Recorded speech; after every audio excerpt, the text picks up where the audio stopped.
Seeing the army ants approaching, the old man quickly took out a crystal skull. The next second, something eerie happened. The swarms of army ants had already bypassed the old man and were heading straight ahead. The soldiers, who didn't have time to run, were instantly engulfed by the ant swarms. Seeing this, the woman quickly ran to a dead tree, grabbed a hanging vine, and then strenuously climbed up. But the ant swarms still didn't want to let her go. They piled on top of each other, quickly building an ant ladder. An ant immediately climbed onto the woman. The woman crushed it with her leg. Soon, with the help of her companions, the woman was also rescued. To escape the ant swarm's pursuit, they quickly used ropes to climb down the cliff. The group led by the professor, who were being chased by the ant swarms, also arrived here. To avoid being devoured by the ants, they had no choice but to drive straight off the cliff. When the car landed on a large tree, the weight of the car bent the branches down. Only then did everyone safely land on the water's surface. Unexpectedly, the rebounding branch slapped right against the cliff. But before everyone could celebrate, a 100-meter-high waterfall appeared ahead. Unable to stop in time, they all fell straight down. Fortunately, protected by the car, they narrowly escaped death.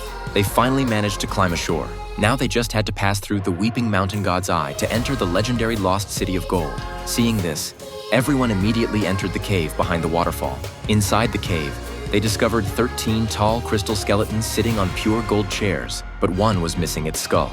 Legend has it that if you find the skull and return it, you will gain all the mysteries of the universe. The woman immediately took the skull from the professor and slowly approached the crystal skeleton. The next second, the crystal skull suddenly attached itself to the skeleton.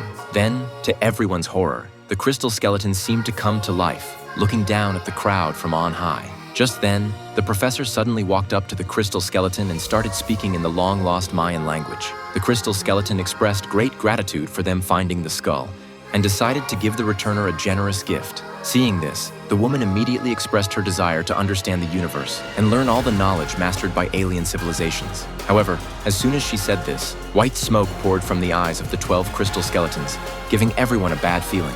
Sure enough, moments later, the sound of machinery rumbling echoed through the palace. Accompanied by falling gold dust, the environment rapidly changed, constantly breaking apart and reassembling, radiating dazzling light. At this point, the professor explained that the crystal skeletons were multidimensional beings, and the huge machine above their heads might transport them to another space-time. Seeing this, everyone hurried to leave, but the woman was still very greedy, wanting to know the truth of all things. However, as the crystal skeletons merged into one, the woman's brain quickly became overloaded. As she turned into a beam of light and entered the interdimensional portal, the entire ancient Golden Kingdom rapidly collapsed. The long, dormant ancient gears started turning, forcing the professor and the others into a desperate situation.